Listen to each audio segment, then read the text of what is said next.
I'm William Merrigan, chair of the Chelmsford Canal Trust, so we don't actually run the waterway, but we're a volunteer group who support and advocate and sometimes agree, sometimes disagree with what I think really our aims, our joint aims, are to make much more of the city's waterways. You know, in the past, the town, as it was then, turned its back on the rivers. Over recent years, that has changed. Development now fronts the waterways. It's used in the aspect of the waterways, but it's not really using the waterways. They are an asset. If you go to a lot of cities, they use the water. You've got boats on, you've got people using them. They're a focal point for the leisure spaces, the parks around. We like to see the navigation linked to the rivers in the city, so that the boats on the navigation can actually come into the city centre, create more activity, boat trips, tourism assets. You know, join them up. Let's use our river valleys, our assets alongside the rivers. And I think this could well be an opportunity to perhaps do more of that sort of thing. Yeah, I mean, I think if you look around the country, you've got things like stand-up paddle boarding is becoming very popular. It's not something that needs to cost a great deal of money. The kids can get out there, they can exercise, they can have fun, get wet and filthy and cold and come home and feel like they've enjoyed themselves. And there is a lot of water in Chelmsford that could be made more use of, and we'd like to see that happening. Well, we've got it right in the city centre. We've got the Canoe Club, who are recognised nationally and internationally. We've got the Sea Cadets, who were using the waterway.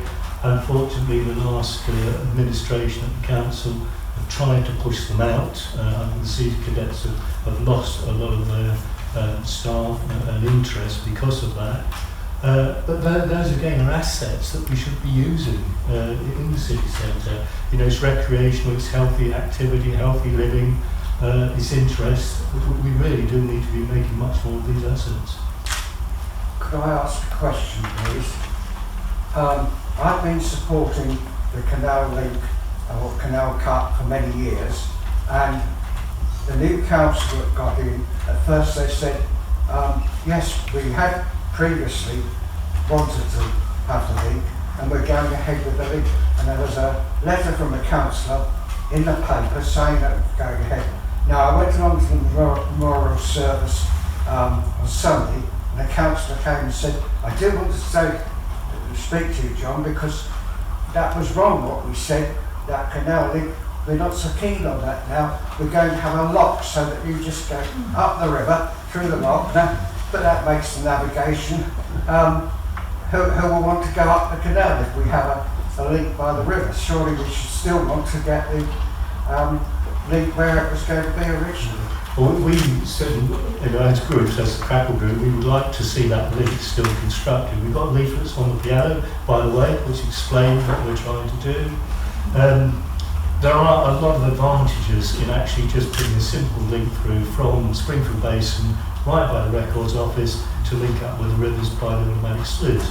And in fact the Record Office was built to overlook that cut when it was built many years ago. The council have looked at the report we did, they've had consultants look at it. They are concerned that there are several potentially unknown aspects to it. There is contaminated land, there could be contaminated groundwater to deal with. There's now a new access road required to the development that's going on.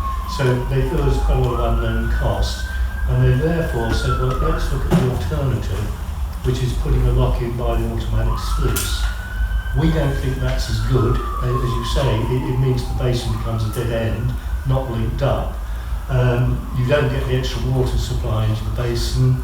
You don't get the physical linkages with footpaths and open spaces linking up with the city centre spaces. So it's not our preferred alternative, but it is better than nothing if we did have a link. So at the moment, to say they're looking at that, I think there are some unknown costs there as well that may well surprise the council, but we are waiting for the consultants to report back on that.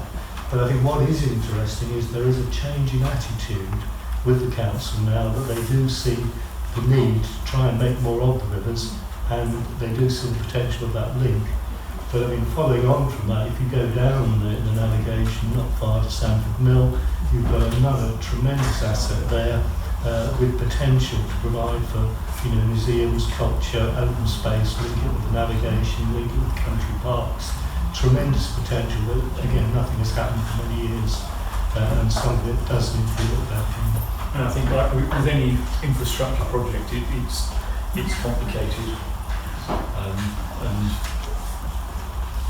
we've got to do what we can do, which may be a lot, maybe a level link.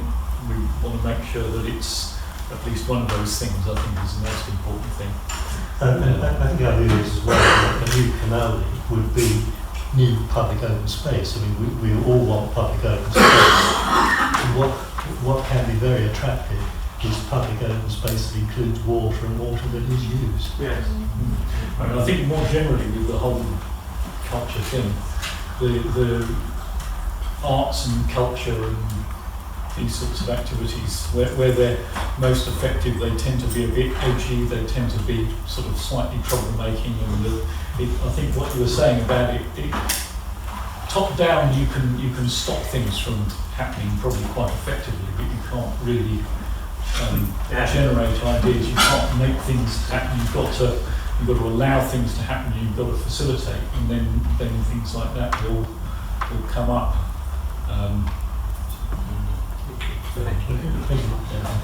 All been